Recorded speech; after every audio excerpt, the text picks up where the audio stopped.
예수께서 산에서 내려오시니 수많은 무리가 따르니라. 한 나병 환자가 나와 절하며 이르되 주여 원하시면 저를 깨끗하게 하실 수 있나이다 하거늘 예수께서 손을 내밀어 그에게 대시며 이르시되 내가 원하노니 깨끗함을 받으라 하시니 즉시 그의 나병이 깨끗하여진지라. 예수께서 이르시되 삼가 아무에게도 이르지 말고 다만 가서 제사장에게 내 몸을 보이고 모세가 명한 예물을 드려 그들에게 입증하라 하시니라. 예수께서 가버나움에 들어가시니 한 백부장이 나와 간구하여 이르되 주여 내 하인이 중풍병으로 집에 누워 몹시 괴로워하나이다. 이르시되 내가 가서 고쳐 주리라. 백부장이 대답하여 이르되 주여 내 집에 들어오심을 나는 감당하지 못하겠사오니 다만 말씀으로만 하옵소서. 그러면 내 하인이 낫겠사옵나이다. 나도 남의 수하에 있는 사람이요 내 아래에도 군사가 있으니 이더러 가라 하면 가고 저더러 오라 하면 오고 내 종더러 이것을 하라 하면 하나이다. 예수께서 들으시고 놀랍게 여겨 따르는 자들에게 이르시되 내가 진실로 너희에게 이르노니 이스라엘 중 아무에게서도 이만한 믿음을 보지 못하였노라.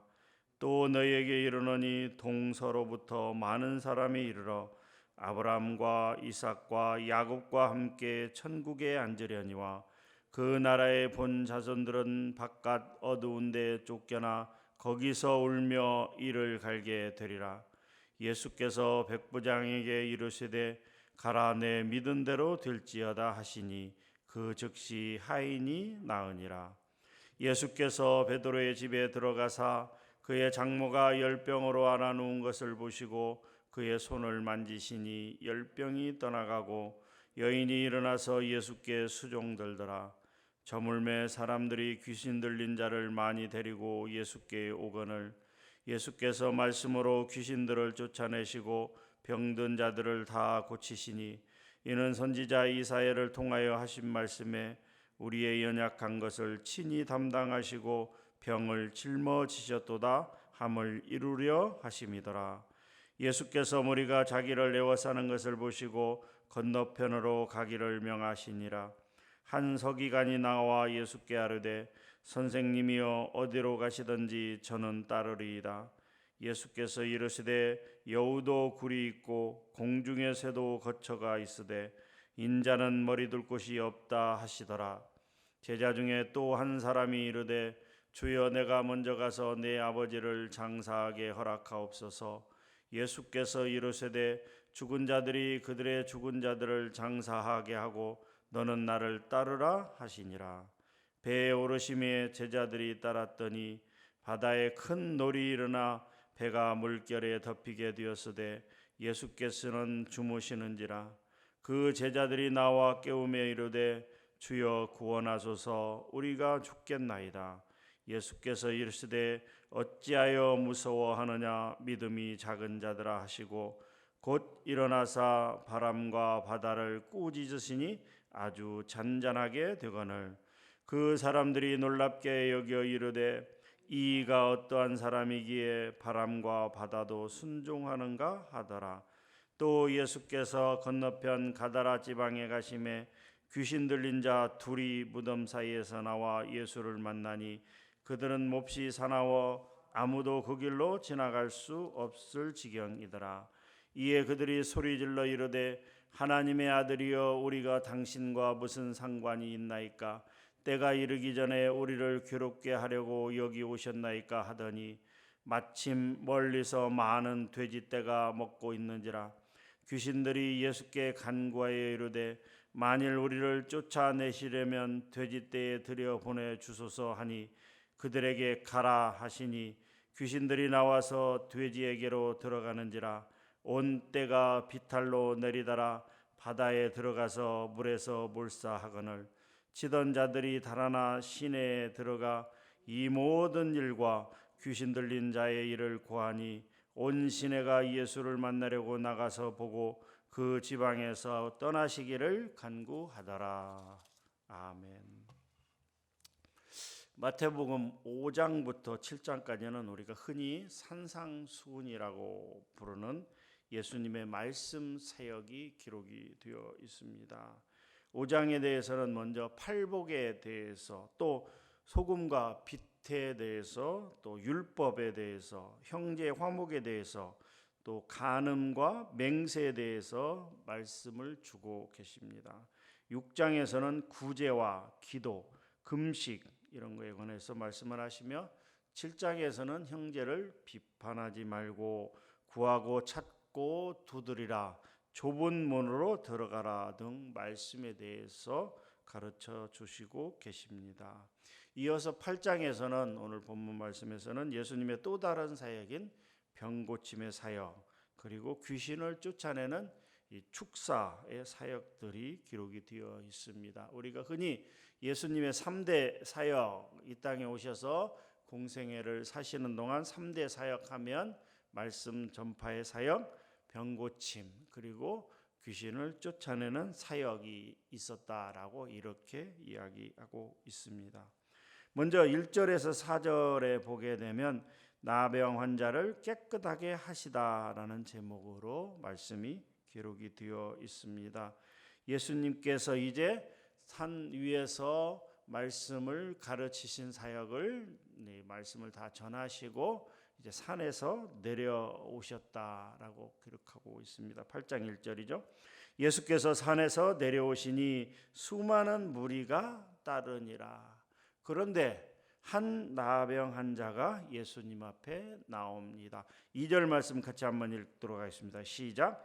한 나병 환자가 나와 절하며 이르되 주여 원하시면 저를 깨끗하게 하실 수 있나이다 하거늘. 한 나병 환자가 산에서 내려오는 예수님 앞에 나와서 고쳐달라고 이야기를 합니다. 유대인들은 나병을 포함한 모든 피부 질환자들을 부정한 자로 규정을 하고 있습니다. 이것은 레위기의 말씀에 근거하고 있는 것이죠. 그래서 이 나병 환자를 포함한 모든 피부에 질환이 있는 자들은 성 밖으로 격리를 시켜서 성 안으로 들어오지 못하게 하였습니다. 또한 이들은 종교적으로는 하나님으로부터 버림받은 죄인들이라고 이렇게 규정을 하고 있습니다. 레위기 13장과 14장에 보게 되면 이런 나병에 걸린 사람들은 머리를 풀어 헤치고 옷을 찢은 채로 거리를 다니며 나는 부정하다, 나는 부정하다 이렇게 외치면서 정상적인 사람들에 가까이 하지 못하도록 이렇게 하는 일들을 벌이고 있었습니다. 그리고 일반인들은 이들과 마주치는 것 자체가 부정한 것으로 이렇게 간주를 하였습니다. 그렇기 때문에 허락 없이 성 안으로 들어갔다가는 돌에 맞아 죽기까지 하였다라고 하는 것이죠. 그런데 오늘 말씀에 보면 한 나병 환자가 예수님께 나왔다 이렇게 이야기하고 있습니다. 즉 이 나병 환자는 맞아 죽을 각오를 하고 나왔다라고 하는 것이죠. 또 이 다음 장에 또 기록이 되어 있습니다만 12년을 혈루병으로 하는 여인도 죽을 각오를 하고 예수님 앞에 나온 것을 볼 수가 있겠습니다. 그렇기 때문에 오늘 나병 환자도 예수님의 은혜로 고침을 받게 됩니다. 3절 말씀이죠. 예수께서 손을 내밀어 그에게 대시며 이르시되 내가 원하노니 깨끗함을 받으라 하시니 즉시 그의 나병이 깨끗하여 진지라. 사람들에게 돌에 맞아 죽을 각오를 하고 나왔던 이 나병 환자는 하나님의 은혜로, 예수 그리스도의 은혜로 고침을 받았던 것을 오늘 말씀을 통하여 우리가 알 수가 있습니다. 우리도 마찬가지입니다. 우리의 믿음도 마찬가지도. 우리는 죽을 각오로 하나님 앞에 나와 우리의 믿음을 보일 때 고침을 받을 수 있습니다. 우리가 죽을 각오로 하나님 앞에 나와 우리의 문제를 하나님 앞에 토로할 때, 고백할 때 우리의 문제를 해결받을 수 있다라고 하는 것입니다. 오직 하나님만이 우리의 문제를 해결해 줄 수 있다. 오직 하나님만이 나의 병을 고쳐줄 수 있다. 나의 문제를 해결해 줄 수 있다라는 그런 일사각오의 믿음이 없이는 고침을 받을 수 없다라고 하는 것이죠. 사랑하는 성도 여러분, 여러분에게 어떠한 병이 있습니까? 어떠한 문제가 있습니까? 어떠한 어려움이 있습니까? 그 병을 고치고 싶습니까? 그 병에서 낫기를 원하십니까?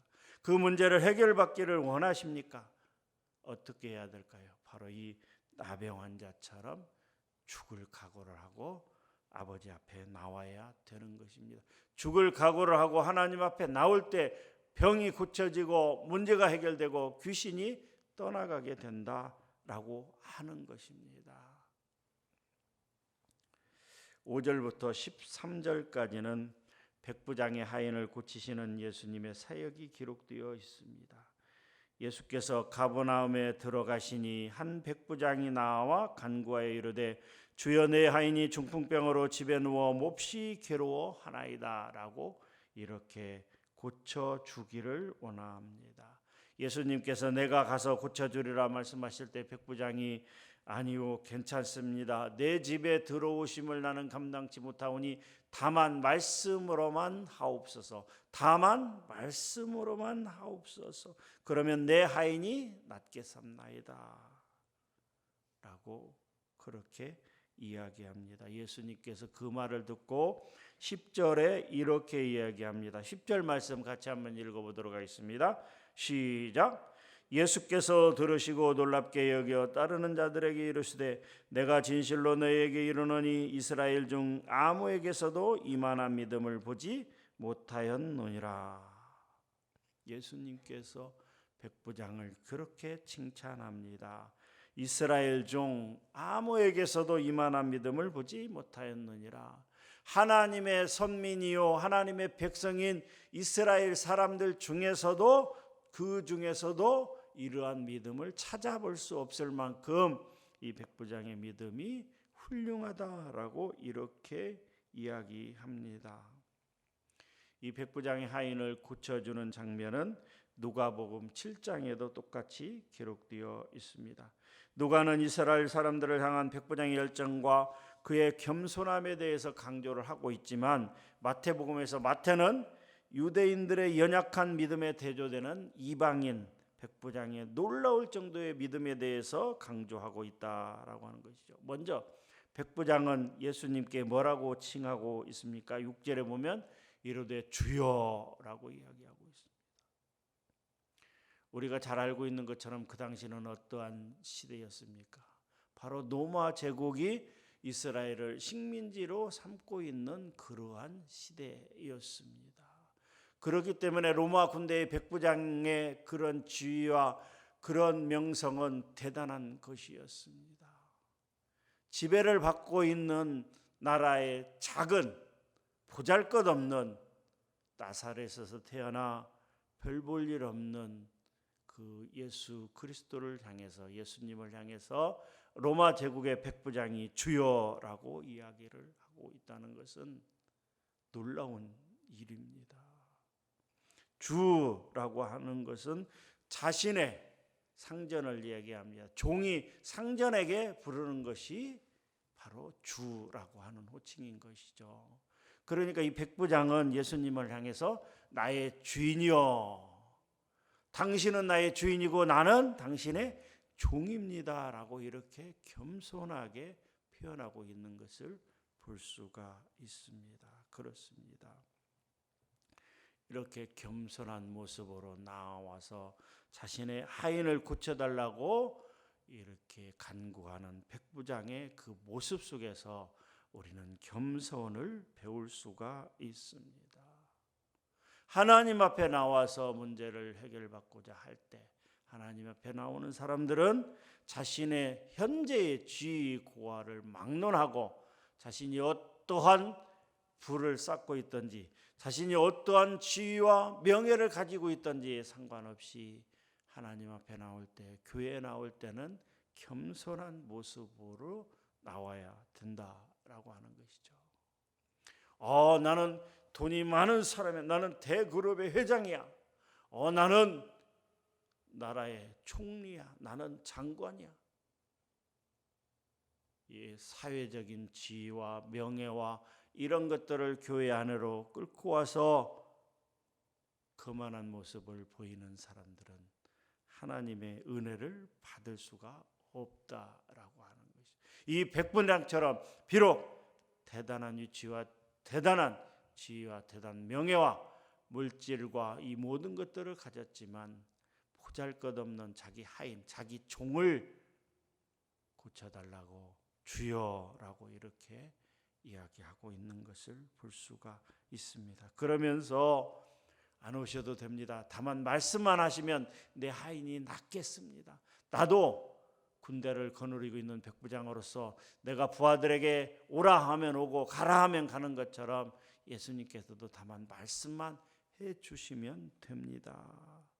그래서 예수 그리스도께서 분명하게 지금 이 자리에서 말씀하시더라도 내 하인이 낫겠습니다라는 분명한 신뢰와 확신이 있었다라고 하는 것입니다. 예수님께서 반드시 내 하인을 고쳐주실 것입니다라고 하는 분명한 확신이 있었기에 그렇게 이야기한 것입니다.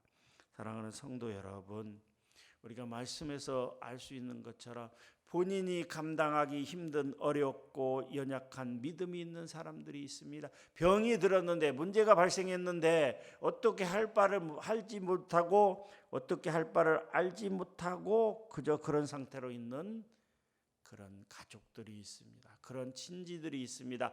그런 친구와 그런 성도들이 우리 안에 있습니다. 어떻게 해야 될까요? 백부장처럼 하나님 앞에 나와서 기도하며 하나님 그 누구누구의 이러한 병을 고쳐 주시옵소서, 그 누구누구의 이러한 문제를 해결하여 주시옵소서라고 하나님 앞에 간절히 기도할 때, 겸손한 모습으로 하나님 앞에 기도할 때 대신하여 그 사람의 병이 나을 수 있다라고 하는 것이죠. 우리도 백부장처럼 나 자신만을 위해서 기도할 것이 아니라 우리가 기도해 줘야 될 어렵고 힘든 병들어 있는 우리의 성도들을 향해서, 우리의 친지들을 향해서, 우리의 가족들을 향해서 기도해야 한다라고 하는 것이죠. 그러면 하나님께서 그 믿음을 보시고 대신하여 그 사람의 병을 고치시고 그 사람의 문제를 해결해 주신다라고 하는 것입니다. 14절부터 17절까지는 베드로의 집에 들어가 그의 장모가 열병으로 앓아놓은 것을 보고 그의 손을 만지시니 열병이 떠나가는 병고침의 사역이 기록이 되어 있습니다. 예수께서 말씀으로 귀신들을 쫓아내시고 병든 자들을 다 고치셨다라고 기록하고 있습니다. 이것은 구약 이사야 53장 4절에 기록된 말씀을 이루려 하심이라라고 말씀하고 있습니다. 이사야 53장 4절입니다. 그는 실로 우리의 질고를 지고 우리의 슬픔을 당하였거늘 우리는 생각하기를 그는 징벌을 받아 하나님께 맞으며 고난을 당한다 하였노라. 예수님께서 이 치유 병고침의 사역을 행하신 것은 단지 어떠한 불쌍히 여기는, 그래서 고쳐주는 구제 행위가 아니라 예언의 성취임을 마태는 말하고 있습니다. 고난받는 종으로 이 땅에 오신 예수 그리스도는 마침내 모든 치유 행위를 완성시키는 십자가의 죽음으로써 모든 인류의 죄와 질고와 고통을 담당하셨다라고 하는 것이죠. 예수 그리스도께서 이 땅에 오시고 모든 공생애를 마치시고 십자가에 죽으신 것은 바로 무엇인가? 구약에서 계속해서 이야기하고 있던 바로 메시아 구세주 예수 그리스도의 오심과 이 땅에서의 사역과 그리고 십자가로 완성된 구원의 완성에 관하여 예언된 대로 성취하고 있다라고 하는 것이죠. 그러니까 예수 그리스도께서 이 땅에 오시고 한 모든 과정들은 이미 구약 성경에서 말씀해 주고 계시고 그리고 말씀하신 그대로 완전히 이루었다라고 하는 것이죠. 그래서 예수 그리스도께서 십자가에 죽으실 때 마지막으로 다 이루었다라고 하는 것은 구약 예언의 성취를 이야기하고 있다라고 하는 것입니다. 마지막 23절부터 27절까지는 제자들과 배를 탔을 때 바다에 큰 놀이 일어나 배가 물결에 덮이게 되었으되 예수께서 주무시는지라 제자들이 예수님을 깨우며 우리가 죽겠나이다 우리를 구원하소서라고 했을 때 예수님께서 일어나서 어떻게 해요? 이 믿음이 작은 자들아 왜 무서워하느냐라고 제자들을 책망하시면서 바다를 향하여 바람과 바다를 꾸짖으니 바로 잠잠하여졌더라라고 하는 것입니다. 이를 통하여 우리가 생각해 볼 사실들은 제자들이 누구입니까? 예수님과 동거동락하면서 함께하는 사이가 아닙니까? 그럼에도 불구하고 제자들 앞에 어떤 문제가 닥쳤습니까? 바다에 큰 놀이 일어서 배가 뒤집혀 죽게 되었다라고 하는 사실인 것입니다. 우리도 마찬가지로 하나님을 믿으면 예수 그리스도를 나의 구주로 고백하고 그 말씀대로 살아가고자 하면 고속도로처럼 뻥 뚫린 평탄의 도로가 우리 앞에 있는 것이 아닙니다. 오히려 어쩌면 믿기 전보다 훨씬 더 어렵고 힘들고 고통스럽고 인내할 수 없을 만큼 참을 수 없을 만큼 어렵고 힘든 일들이 우리 앞에 기다리고 있다라고 하는 것이죠. 예수님과 동행한 제자들에게 큰 시련이 있던 것처럼 우리에게도 그러한 일들이 일어날 수 있다라고 하는 것이죠. 그럴 때는 어떻게 하겠습니까? 제자들이 빨리 예수님을 깨웠던 것처럼 그래서 우리를 구원하소서 우리를 죽겠나이다라고 부탁했던 것처럼 우리도 어떻게 해야 될까요? 하나님 앞에 기도해야죠. 우리에게 어려운 문제가 닥쳤습니다. 정말 감당하기 힘든 어려운 일이 있습니다. 어떻게 해야 될까요? 하나님 앞에 기도해야 되죠. 그래서 예수님께서 일어나서 바다와 바람을 잠잠케 하신 것처럼 우리의 파도와 우리의 풍파와 우리의 큰 어려움들을 넘어가게 하실 것입니다. 그래서 베드로전서에서 베드로 사도는 이렇게 이야기합니다. 베드로전서 4장 12절에서 13절 말씀입니다. 사랑하는 자들아 너희를 연단하려고 오는 불시험을 이상한 일 당하는 것 같이 이상히 여기지 말고 오히려 너희가 그리스도의 고난에 참여하는 것으로 즐거워하라. 이는 그의 영광을 나타나실 때에 너희로 즐거워하고 기뻐하게 하려 함이라. 우리에게 하나님의 백성들인 우리에게 예수 그리스도의 제자인 우리에게 어려운 일 닥치는 것이 어떻게 해요? 너희를 연단하려고 하는 불시험을 이상한 일 당하는 것 같이 여기지 말가. 오히려 그리스도의 고난에 참여하는 것으로 즐거워하라 라고 말씀하고 있습니다. 사랑하는 성도 여러분, 우리 앞에 어떠한 시련과 어려움이 닥칠지라도 예수 그리스도를 온전히 의지함으로 그 문제를 해결받고 그 장애물을 이겨나가는 넘어가는 그런 복된 삶이 되기를 주님의 이름으로 간절히 축복합니다. 하나님 감사합니다. 이 시간도 귀한 말씀 주시니 감사합니다. 하나님 오늘 주일을 거룩하게 지킬 수 있도록 우리 모두에게 은혜를 베풀어 주시고 아버지 하나님 이런 나병 환자처럼 이 백부장과 같은 그런 믿음을 우리에게 허락하여 주시옵소서. 나타낼 수 있도록 인도하옵소서. 아버지 하나님이여 우리 앞에 어떤 시련이 닥칠지라도 기도하며 이겨나갈 수 있도록 우리에게 힘과 은혜와 능력을 더하여 주시옵소서. 감사드립니다. 살아계신 예수님의 이름으로 기도하옵나이다. 아멘.